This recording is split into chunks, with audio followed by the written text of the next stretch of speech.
Hello, everyone, and welcome to Couples in Conversations. Thank you guys so much for joining. If this is your first time joining our channel, please do us a favor, comment, subscribe, and share this to your page.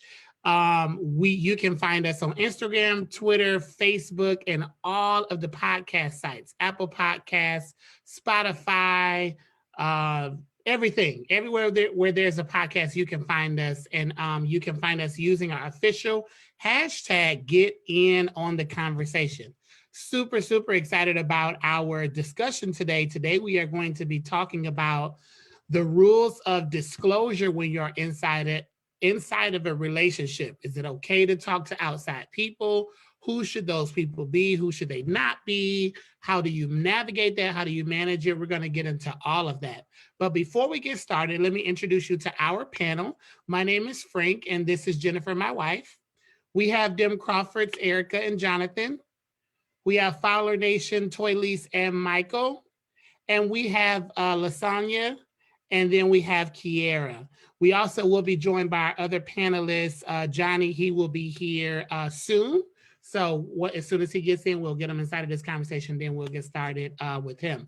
So again, like I told you guys before, our topic is, what are the rules of disclosure when talking about things from your relationship outside of the relationship? Who should you be talking to? Is it okay to talk to other married couples? Is it okay to talk to your family? Is it okay to talk to friends? Are there parameters around it? What does that look like? So that's what we're going to be breaking down today. And we're going to start this talk off with Dem Crawfords.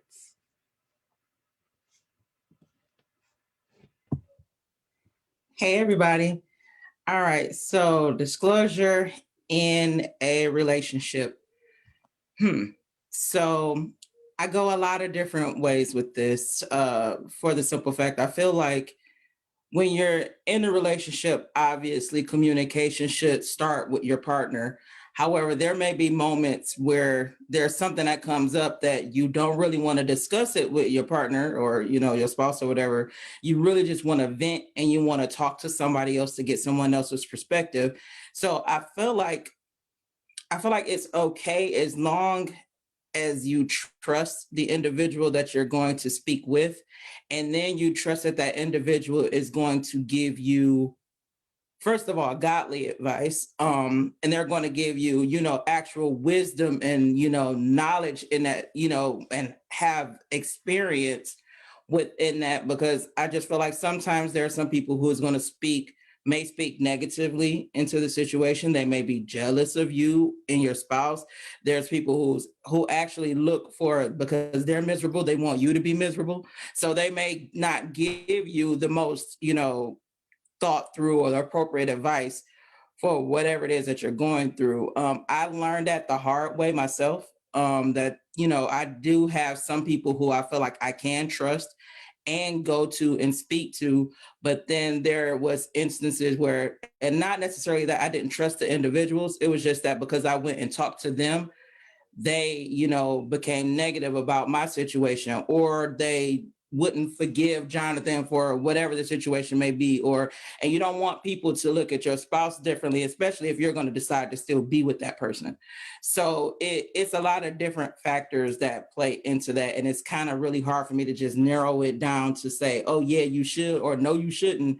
It's so many different factors, and it'll take me all day to really give you my point of view on it. So. Okay, what about you, Jonathan? Me personally, I don't think there's no right or wrong as far as talking to anyone. It all depends on how you feel or what you want to intake or you want to give out. Me personally, I don't put nobody in my business. I don't care who it is. I don't talk to nobody. I hold everything in because I don't like nobody being in my business. And I'm not a venter. I'm not the type of person who likes to talk about stuff. Now, if somebody starts a conversation with me, then maybe you might be able to get something out of me. But other than me going to someone's event, I don't really trust nobody. And that's including my mama. I don't tell my mother don't know anything about my relationship unless Erica tell her or something like that. I don't tell her anything. I don't tell no one anything. So, but I I don't think there's a right or wrong. It just depends on you. Depends on if you feel comfortable or if you want somebody to know your business or not. Okay. We're heading over to Fowler Nation.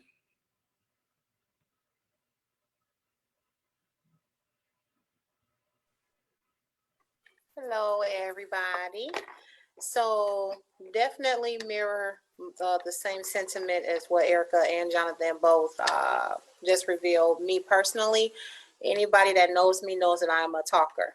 So that's one of my ways, one of my mechanisms that I use to get through things. I once I can talk about, boy, once I can talk about it, that helps me. So talk when I stop talking, that's when things are not good.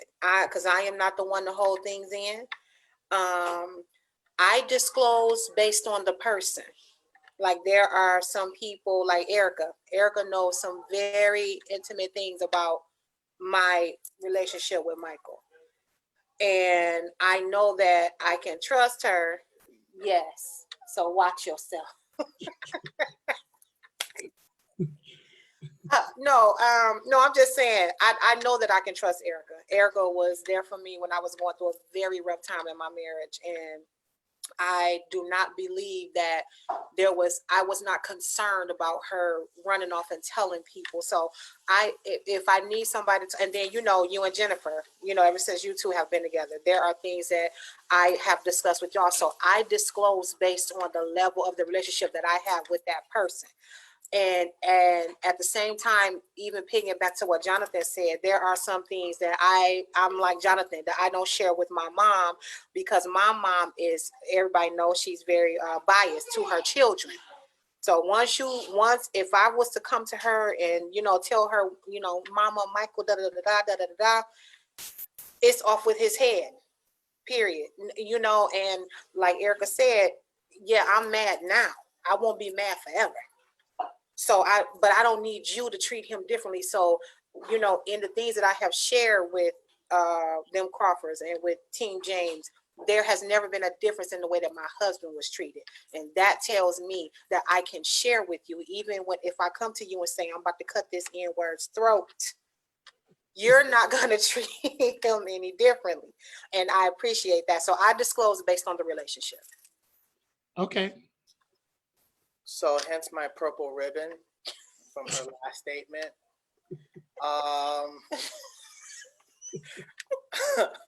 I go along. I'm pretty much along the same lines as Jonathan. I don't really speak about anything. I'll have my own thoughts, and if I'm around somebody and the topic comes up, then I'll go ahead and I might jump in there, swim a little bit, jump out, but my mom didn't know anything about anything with my relationship. My brothers don't know. I'm not really into people being in my business and knowing everything that's going on in my household. I think in the beginning of our marriage, that helped out a lot because we didn't have a lot of people's opinions and suggestions and how you should do this and how you should do that. And, we just did everything on our own and worked it out together. So it was good, for us in the beginning. I value other people's suggestions, but I'm not at that level where I'm just going to vent to everybody about everything. And like Jonathan said, it's just personal. Just depends on who you are. I'm not that kind of person. My wife is. So. Okay. I want to go over to Lasagna, and because Lasagna has been married and divorced, and I'm assuming that she's in the dating stage again, maybe not. But what Don't worry about that. So what are your thoughts? Like, what did this look like for you when you were in your marriage, and has your view changed now that you are single and ready to mingle again? There's a couple of variables there. Number one, it depends on the topic at hand. I think there are some things that need not be shared except for with the Lord.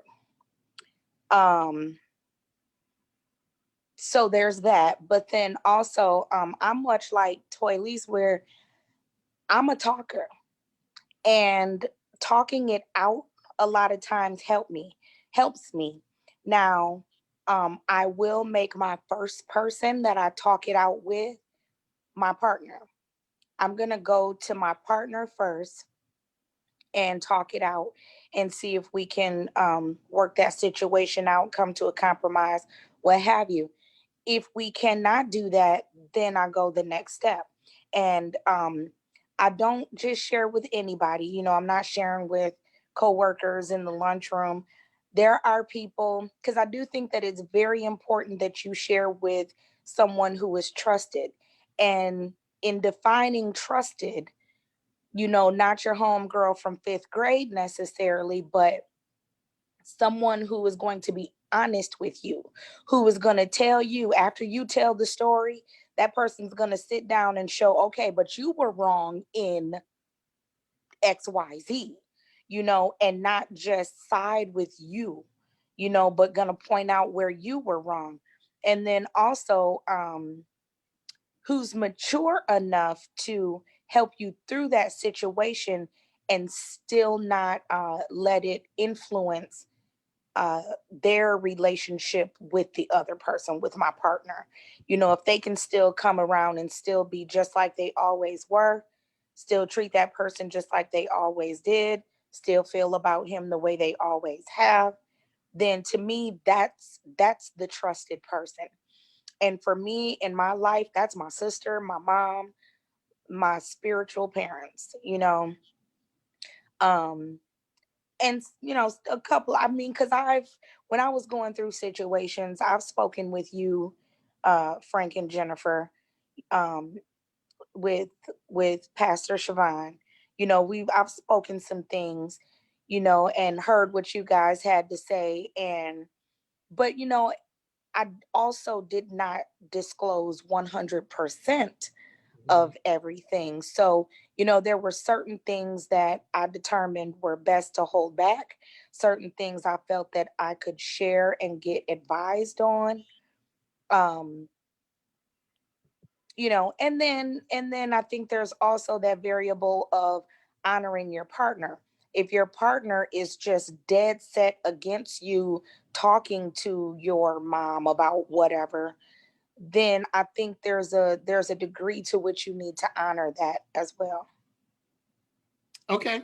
Kiara, I would love to hear your stance on this because you are definitely in the dating phase, very early on in the dating phase. And I'm not sure if this is a conversation that you and JJ have had yet, or if you guys have thoughts and opinions on it. So what is your perspective on this? Yeah, so we actually have had this conversation, but he had this conversation with my father first. My father told him, if you and Kiara ever have issues, I want you and her to work it out versus she's going to me, she's going to my wife, she's going to her girlfriends. And I definitely don't want y'all going to the church about your issues because in our church, it's cool. But once you hear a rumor or you hear something alleged, people can start talk. They can start making assumptions. They can talk about your relationship. They'll tell you what you should and shouldn't do. So when he had that conversation with my father, that's when he had told me, like, we're going to have to work out our issues whenever we're going through conflict. And we did have a few moments of conflict. And there was like many times I wanted to like reach out to my dad and reach out to my stepmom and reach out to my mom and vent to them about how JJ was wrong. But I also had to take a part in it as well and acknowledge like, well, what did I do wrong to contribute towards that situation that was held or that incident that was reported or experienced? So him and I, that is something that we still work on continuously to communicate to one another. Once in a while, if needed, we'll go to like my stepmom because she will always play the role of, I'm not picking sides. I'm not going to pick Kiara's side because she's my stepdaughter, and I'm not picking JJ's side because of his logic or his reason. I'm going to hear both of y'all out, and see if you and him can find a common ground versus me telling y'all what to do and how to do it. Because eventually when y'all hear each other out through me, y'all realize, okay, then we really do need to talk about this issue or hear each other out. So we do have like our person who we go to, but as far as most of our issues that we've been through, we pretty much worked on it with each other by prayer, by talking about it, making sure that we hold a space to hear each other out. And sometimes when we do hear each other out, not sometimes, but all the times when we hear each other out, we realize like there was a fault, or maybe there was a miscommunication barrier, or maybe there was something that wasn't fully addressed correctly. Like maybe the tone, the way that we wanted it to hear, or maybe our expectation of what was said should have been differently. So like when we talk about it, we realized we were able to resolve out, going to our friends and going to our pastor and going to our neighbors, or even going to social media, venting about each other, because that's something that we both agreed we would never do. We would never post like subliminal messages about each other, like, don't you hate it when he does this? We said we would never do that. We have to talk about our issues up front, in person, or over the phone. Never carry it to social media, church, or our friends. Yeah, that social media thing is crazy, and I can't believe people still do it. I saw your hand too, Elise, but go ahead, Jennifer. So with the question of the rules of disclosure, I kind of looked at it in 3 different ways. So the first glance, I did take it kind of in the perspective that you guys took it, as far as if we're having an issue between us, it is my job to cover you to a certain extent and not allow this issue to be kind of carried out throughout other relationships that I have. They don't need to know what is happening with us intimately. But then also, like some of you guys said, there's those trusted people. So you have to have discernment and decide who could handle this conversation and take the conversation for what it is, and not relate it back to a character flaw, but just a behavior or a situation. But then on the other hand, I also looked at it as not really us having a relationship issue, but having an issue or having concerns about the person in the relationship. So for example, recently Frank had a conversation with some of our mutual friends about me, and I didn't take it as, well, I kind of did, but I didn't take it originally as him trying to uncover me. It was just, this is kind of what's happening, and I don't know how to help her get through this.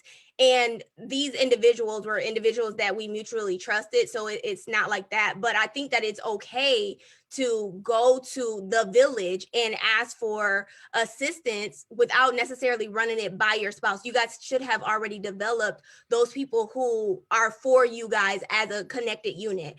It won't take it as, oh, she's a horrible person, or how can we do this and this. But then also I took at it as disclosure is what this platform is. Like, we're all disclosing some form of our relationship, whether it's something that we're currently going through or something that we have gone through in the past.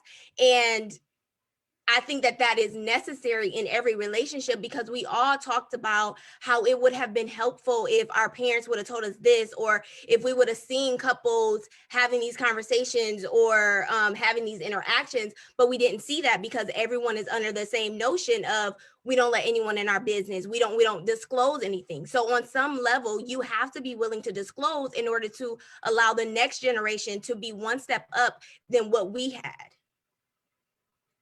Agree. Go ahead, Toylise. I saw your hand.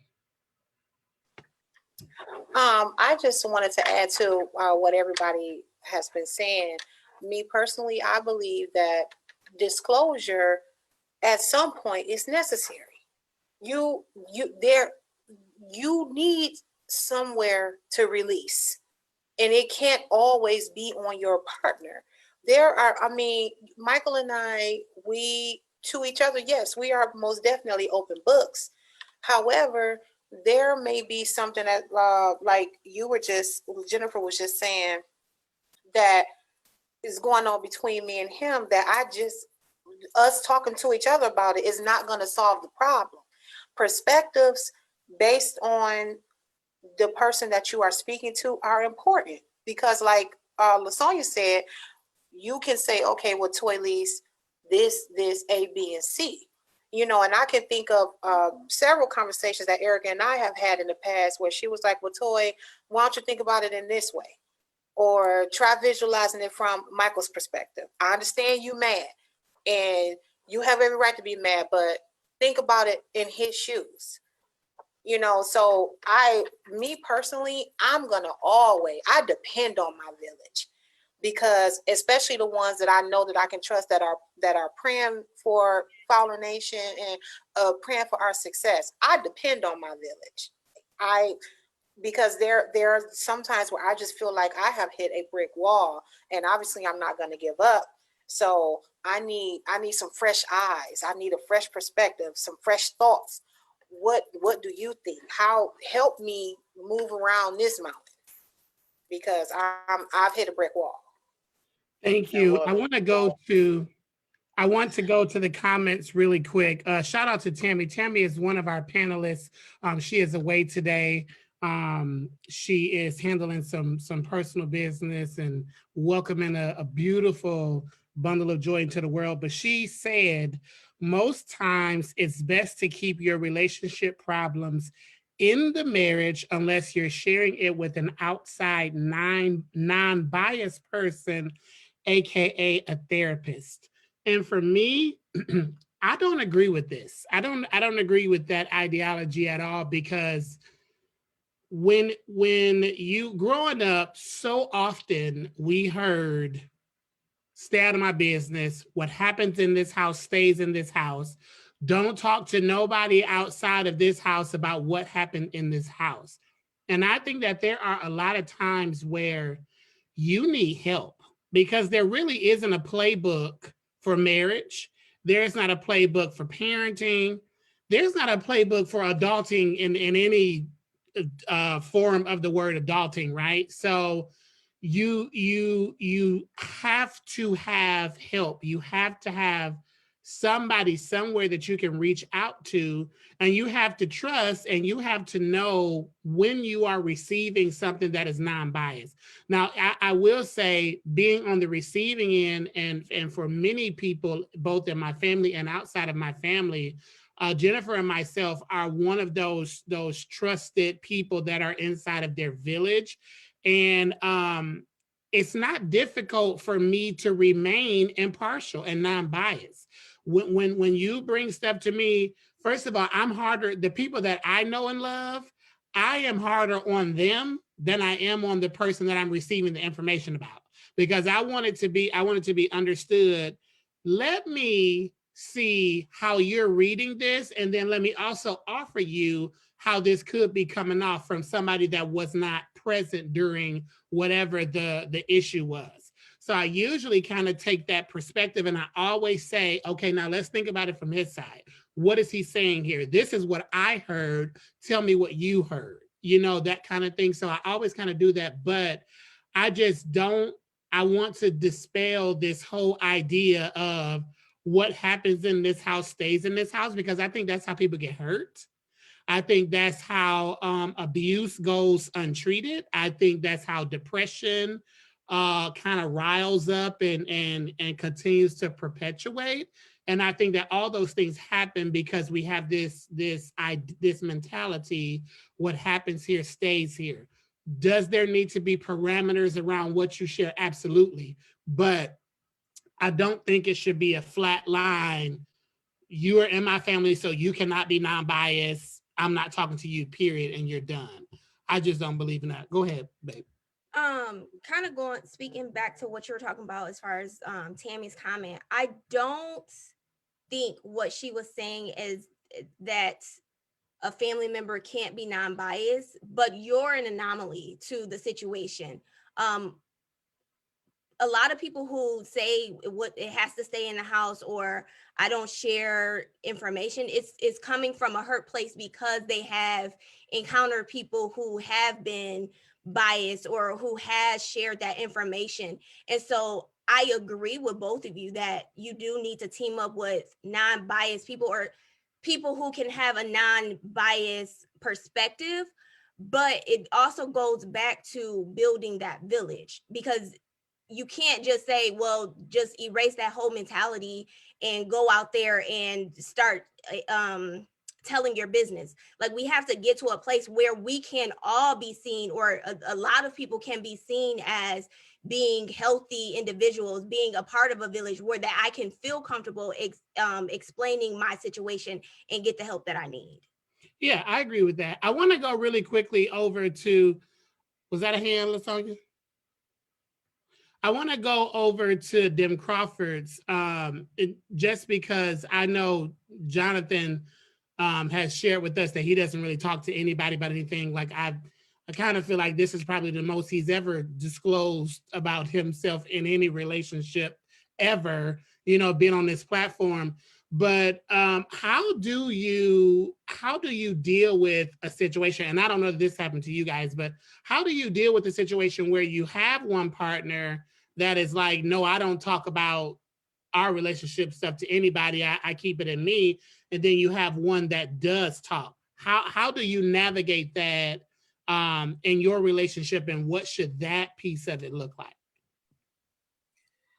So early on, I will say, I feel like it did kind of cause a rift between us, because kind of like, you know, Twilise and Lasagna, I'm more of a talker. Like, in order for me to get what I need, I have to vent. Like, I have to talk to someone about it. And I feel like if our discussion, I never got what I wanted or never got what I needed to get the help I needed to get over the situation, then yes, I will just go on and on and on and on about it. And I felt like early on, it kind of caused a little bit of issue with our relationship, because Jonathan is one, he keep a lot of things to himself. And even, I'm trying to even crack him, sometimes when it's just us, because I want to bring it out of him, because yes, I'm here. That's what I'm here for. Like, not even issues within us, but if he's having a separate issue of something on his own, like, you have to talk to me. That's what I'm here for. I'm your partner for that. Put it on me. That's fine. That's what I'm here for. That's what if you don't want to talk to the Lord about it, if you haven't talked to the Lord about it, or if you just need a physical ear, I'm pretty sure that's what he put me for. That's why we got married. So talk to me about it. But I think that it would make him feel some type of way, because I'm, using, my vented ears, going to people to discuss these things with. And I'm pretty sure it caused issues with him in the beginning, which is why I said I felt like I learned my lesson a little bit here, because there's only so much now that I will disclose, and there's only certain people that I will disclose to, because I've heard information come back that something was said, or, like I said, or I look at how some people may treat him differently, because of what they heard, or the thing, or the information that went out. So that's why I feel like now it's not even really a handful of people that I can say that I can go to and talk to about things, just because of how things happened in the past. So it's not that, I'm trying to be, like that I don't want that healthy, disclosure to talk to somebody. It's just now I felt like I learned my lesson, and we're going to discuss it and try to figure things out first before I go to the village and disclose any information to the village, because I feel like now this right here is most important about making sure that it's right, instead of going out there just to vent, just to get my point across. No, we need to make sure it works out with us first. So I feel like I'm doing better, because I was the one guilty of it, because he don't talk to nobody. So, so it was really just me. So I think we're doing better in that, but I don't know if he feel that way, but I think so. I mean, it is what it is. I'm not a talker. I'm a talker, but I'm not a talker. I was about to say, because you is a talker. I like I say, if a conversation comes up, I'm like Michael said, I depend whether I want to jump in or if I want to jump out. And it all depends on what's being talked about or who is talking. But I'm not a talker. I let stuff manifest. I think to myself, I talk to God, and I believe I get my answers from God to where I don't have to vent to anybody else. And then I don't let stuff fester. We'll go through something here, and 2 days later, after I done dealt with it with myself, or we done talked it out, I don't even think about it no more. I don't, that's how I deal with things. Now, there are points now, if I do hold so much stuff in, when That's a problem. I do talk, that's when it's a problem.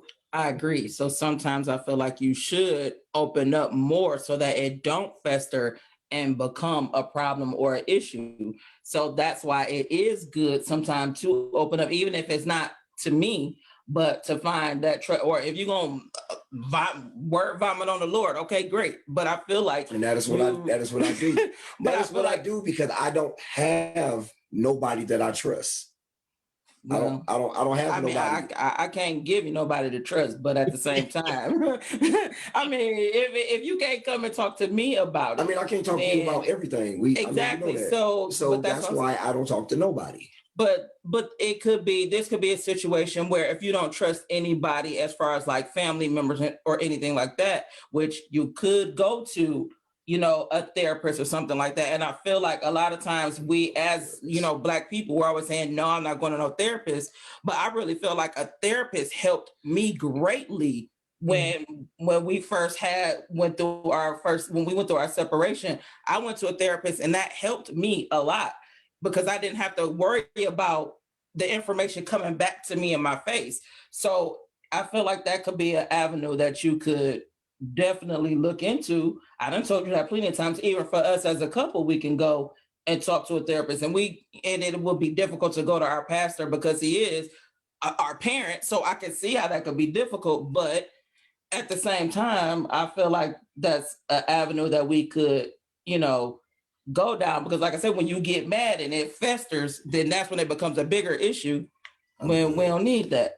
We'll talk. Go ahead. We'll talk. Go ahead. That can become a little dangerous. You can become a little ticking time bomb with that. Go ahead, LaSagne. Well, I'm a good ticking time bomb, though. I'm not. I've never destroyed a house before. Are you talking physically?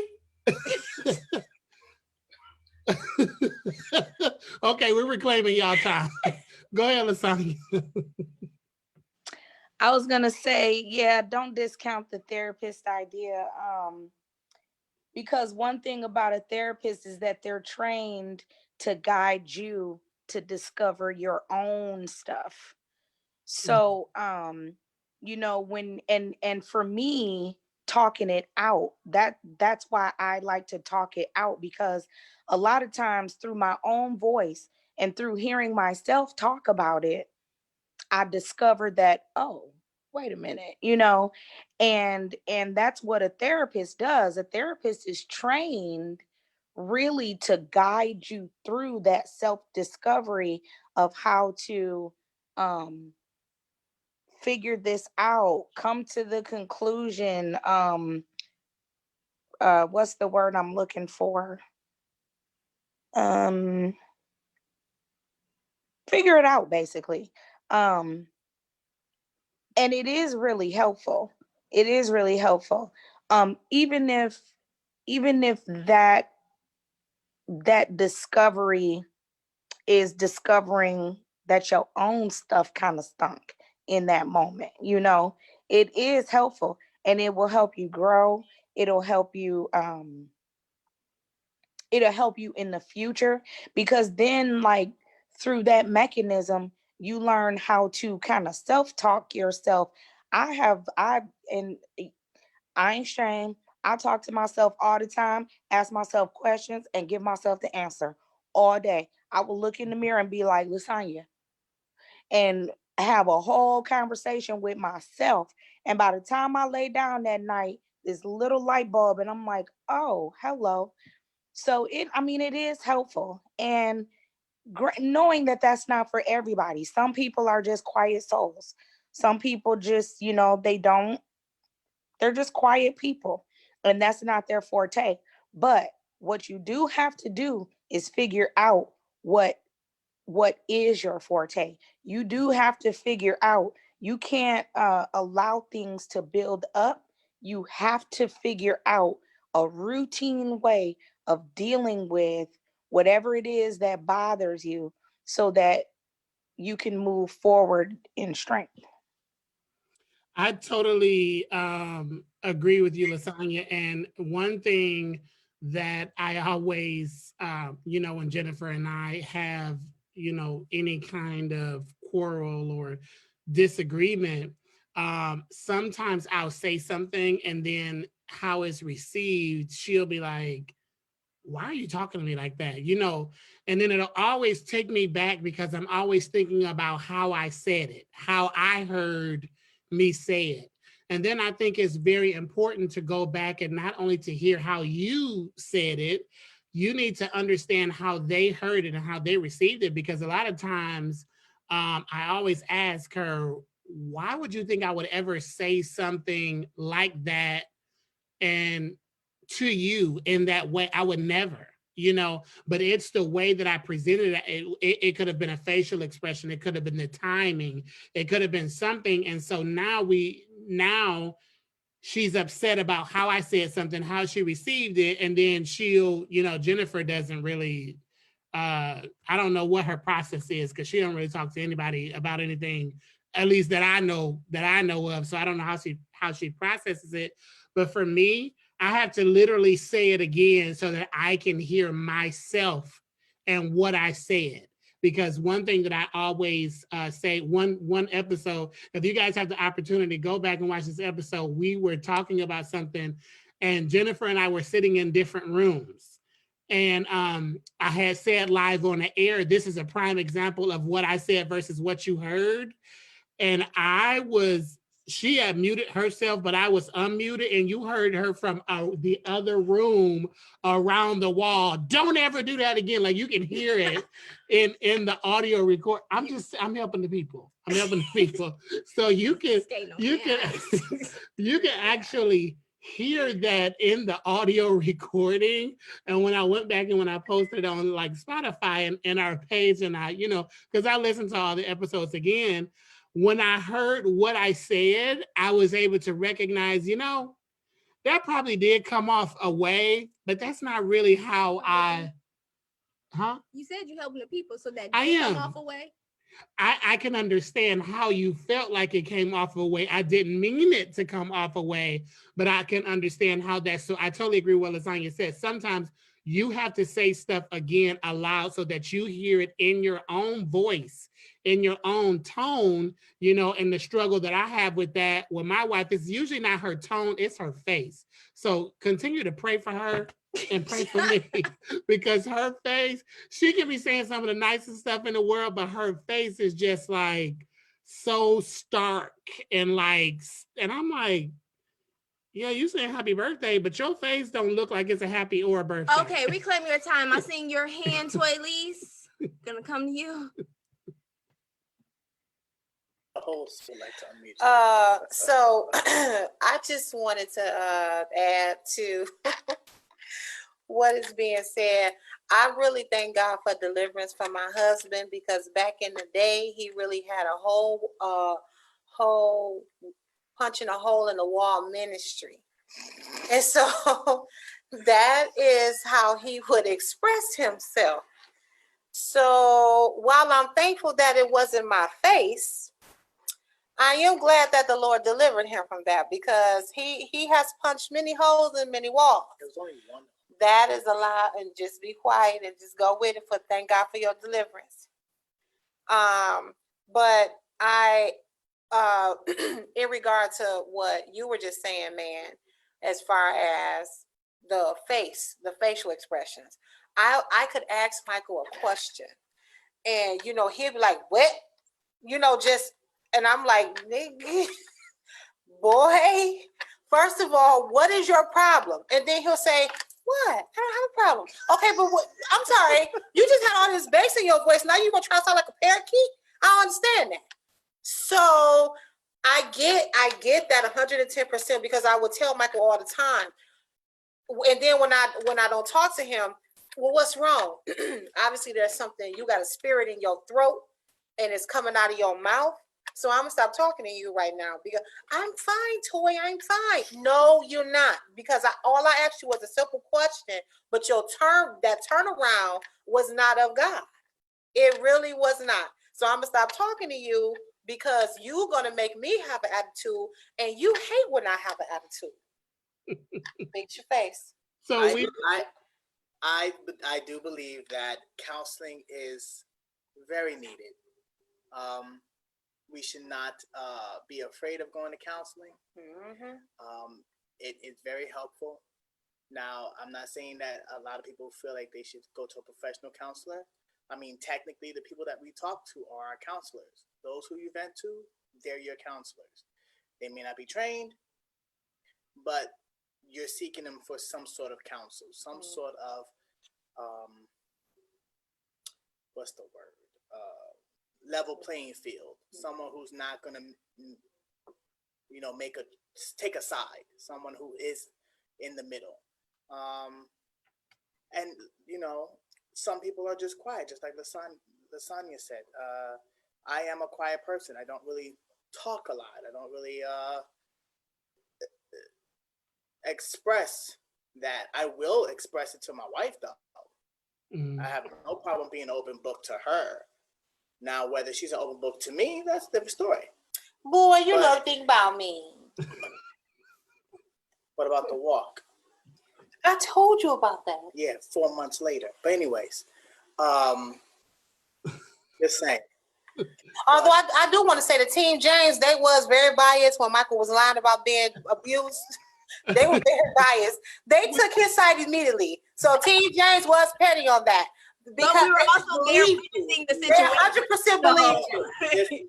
we're reclaiming your time.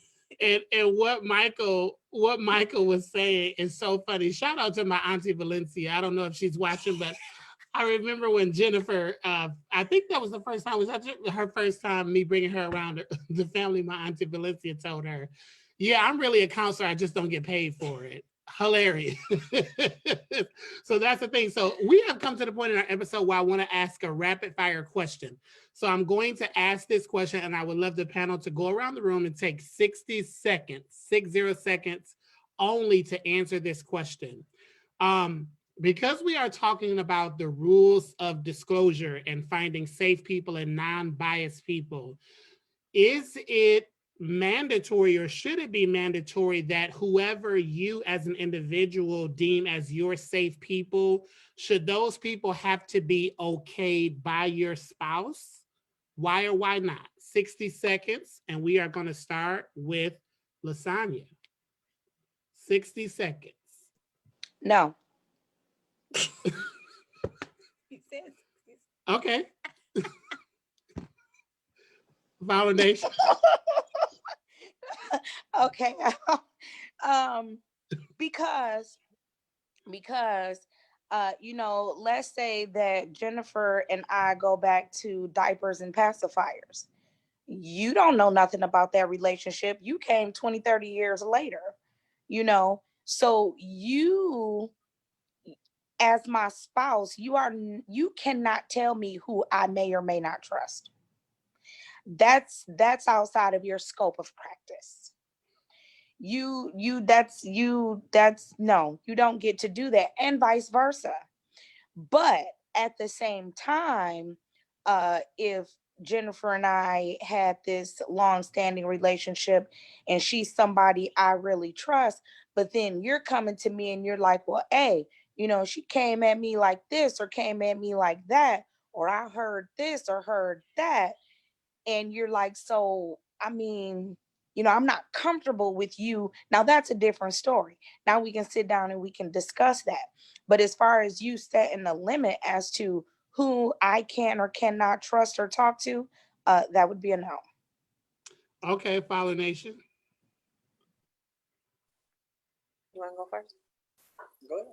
That I agree with 100% with Sonia. That would also be a no with a sprinkle of extra by, because what you like, Lasonia said, you can't tell me how to feel about somebody unless there was some type of situation that made you feel a certain kind of way. But you cannot, you don't have that. That's above your pay grade. I know you my husband, but that is above your pay grade as far as telling me you can talk to her but I don't think you should be talking to her and don't talk to her and all the, I'm sorry, sir. I don't remember you being there when I was conceived, but okay. I 100% agree. No, it's a no for me. Michael? I agree with that. And when it comes to that point of saying who I can and cannot talk to, well, let's talk about why you feel like that and get down to the nitty gritty of that opinion, because there's something there to me, because that's borderline control, and that control, borderline can be abusive. So there's probably a whole nother bag of trash that you got to go through because of that situation. So, but I totally agree with my wife and LaSonia. No, you can't do that. Okay, Fowler Nation. Them Crawfords. So I go both ways. And I'm sorry, I can never really give a direct answer, but I go both ways with that because I feel like definitely, you can't tell me who, I trust. Obviously, you can't tell me that. However, at the same token, because I trust, like a male friend, because I trust him. However, my husband feels some type of way about that individual, just because he feels some type of way about that individual, then I definitely would not, go and just disclose any information to that male simply because I know my husband has an issue with that person. So I feel like there's a level of respect that has to be had there. But at the same time, like, should he like just automatically tell me who I can and cannot talk to? Probably not, but I just think it's more of an individual thing for me. I just need to make sure that whoever I am going to talk to, I don't think he would have an issue with that person who I'm speaking with. So him not like throwing the whip and putting the whip out saying, oh, Erica, you can't talk to this person. But I feel like I owe him that level of respect, of who I'm going to actually speak to. Like I said, it's tough for me because, like I said, it's some people, he say he don't talk, leave it that way. Because if you do start talking to some people, I need to know who you're talking to. I'm sorry, but and I'm just being realistic. You never been a talker. Now you're gonna start talking. Okay, who you talking to? Go ahead, Jonathan. Go ahead. I'm both ways as well. But me personally, I've never had to tell her who she couldn't talk to. I will, if I need to, tell her that she can't give them no information because it all depends. I trust who she's talking to, but sometimes people still talk. So if I know something came up, whether you just told one person, and if I don't feel comfortable with you telling this person something, I'm going to tell you. And if you don't like it, then that's the problem, that a discussion that we're going to have. So I'm yes and I'm no, but I haven't had to do it before. But definitely, I will tell her if I don't want her to talk to somebody about our problems. Yeah, Sierra. I'm with them as well. I'm both ways. If JJ sees or just observes someone's patterns, their behaviors, their speech, their tone towards me, he can tell me, what that person said to you that didn't sit well with me, but that's your friend. And if you want to still be her friend or his friend, that's your choice. But he's always going to note an observation, and I'm going to consider what he observed or what he witnessed. So, but at the end of the day, it's my choice. But if I notice a continuous pattern of that person who I have disclosed, I shared with, I trusted, and everything is either one thrown back in my face or it's been shared with other people who don't know nothing about us, then yes, I'm gonna have to cut that person off. But at the same time, I'm not gonna always rely on what he thinks will be best for us or best for me. Okay. Jennifer. I agree. I don't think that we have to equally trust trust someone. However, I will respect your wishes of me not disclosing certain things, or if it ever comes up that you feel like this person is not trustworthy, we would obviously have a conversation of what do you see that I may be missing, and then I would just keep my eyes open wider, like, oh, okay, so I see where he's getting that from. Okay, maybe I do need to step away on different things like that. However, I'm not a person that discloses things, so I guess that's never really been an issue. But I mean, I can be honest. In our past, like early on in our relationship, I didn't like him talking to anybody about anything that we were going through. Like, I would never say like specifically don't tell this person anything. It was just like, why are you telling our business? Like, that's no one's business. But I think for me, one, it was an immaturity thing. And then also it was like shame. Like, I didn't want people to know that we was failing at this thing, because when we first got married, it was like darts, like, y'all never gonna make it. Like, it was just shots fired all the time. So it was just like, no, let's just keep this picture the way that, try to keep the pieces together as best we could. But obviously that didn't help us. I mean, yes, we're lasting, but I don't think that did anything as far as our successfulness within the relationship. So I guess it just depends on what's happening and making sure it's trust and communication between your partner. Funny thing too about those people that was throwing darts, none of them are married to this day, just saying. So I would have to agree. I for sure am. I don't think that you necessarily need permission or you need your partner to deem it appropriate, but I do think you have to be sensitive to your partner's opinion, because this is your partner. And if your partner, for whatever reason, like Jennifer is a beautiful woman, and she does not see a lot of time. Most of her friends outside of her professional friends are male. Her professional friends are mainly female. Her friends outside of the professional are male, and they all want her. Every last one of them. All of them want her. And I'm like, yeah, no. And she would always, in the beginning, before I had to show her this is what's happening behind the scenes, she would just be like, why are you trying to tell me who not to be friends with and who not to talk to?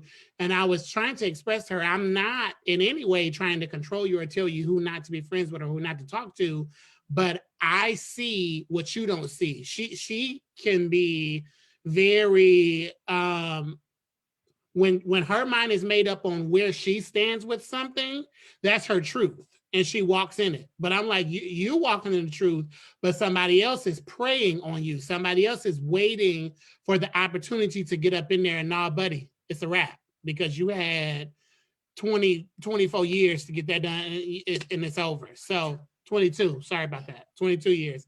So I do think it's very important to be sensitive to what your partner has to say in those situations, so that you can know how to navigate that. Go ahead, LaSonia, and then Michael. So let me ask a question of the panel. Okay. What if your partner think everybody's suspect? Then it's a wrap. No, no, because I think that goes back to what I think a lot of us said, is like, we're going to have the conversation with you of why you think that person is suspect. If you name everybody, okay, there's an issue with you. Like, you obviously don't trust me, or you have some other issues that we need to work out.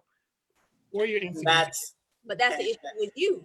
And that's what I wanted to speak about too, because definitely agree that, like I said, there's more to that response than meets the eye, like Transformers. And with Frank, I think, more than meets the eye. But with Frank's issue, my wife can go outside in a pair of sweats and a t-shirt with a hole in it, and she'll still get hit on. At that point, it's not a matter of, well, I think that guy is trying to do whatever, because that guy can only go as far as she allows it. So at that point, in the beginning, I know you trust her now, but in the beginning, she loves you. There's no way that man, no matter how hard he may try, there's no way that man is going to get to where you are now, because she's not going to allow it. she can have all the male friends in the world who want her. But as long as Jennifer doesn't allow herself to be open to that, that's not going to happen. And as long as you continue to work together to make your relationship what it is, it's not going to be like that. I don't know that I agree with that, Michael. Just strictly based off of the physical characteristics of a man versus a woman. She can be in a situation where she's overpowered by him, and she doesn't even realize that, hey, there's a red flag. You don't even When you need say to be, overpower, what do you mean? Physically? yeah. Okay, well then that's A different issue. a But different what, issue. but what I'm saying, That's yeah, totally different. but if Jennifer is in, for example, at your house, I'm not worried about her being overpowered by you. Yes, you are physically bigger than her, and you can overpower her, but there is not even anything brewing that would make you want to be in a situation where, oh, I want to see if I can do this with Jennifer, or let me see if I can take advantage of this situation. But I think that's completely different, because That is still situations different. that you're talking about, one was before we were even married, and those friends that I had was when I was in college. So That's that's still a around different. though. But we don't even talk like that. But that's a different situation of me being naive and putting myself in a In situation that where position, that right?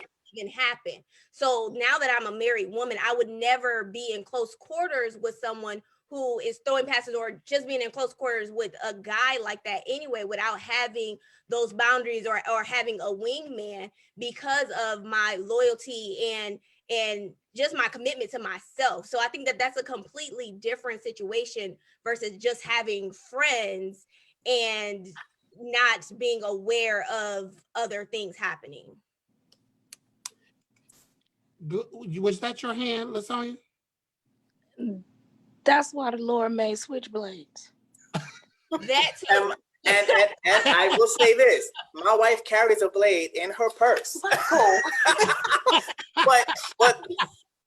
but that's just being honest. You know, when I'm with my wife, and I know that when we got married, it wasn't all love and roses and oh my gosh, you know, cloud nine. I know that, you know, but I was still able to walk around her family, around exes, and have me be comfortable with her ex, because one, at that point in time, I had enough trust in her to know that even though where we were and we were growing, we were committed, because we had already had that conversation. Now, if he had given me something to be concerned about, then of course it would have been another conversation. But she never did, from my viewpoint. And even sometimes she would even talk to me about, oh, well, this so-and-so came up to me and said this and said that. And I would be like, yeah, well, you know, that's nice. And I hope he does well. I hope he does well. That's hilarious, classic. This has been super, super, super great conversation. We are out of time for this episode. Thank you guys so much again for tuning in. I see the comments and the likes on Facebook. You guys have been phenomenal. This episode will be uploaded on our YouTube page, as well as all of our podcast outlets. So thank you guys so much again for tuning in. If this is your first time, please like, comment, and subscribe on our page. Share this video to your panel of friends, and you guys discuss it, and then come on back and leave a comment, and we'll continue this conversation going all week. Thank you to the panel. Thank you guys so much for tuning in. Until next time, remember that communication is everything. We'll see you next time with Couples and Conversations.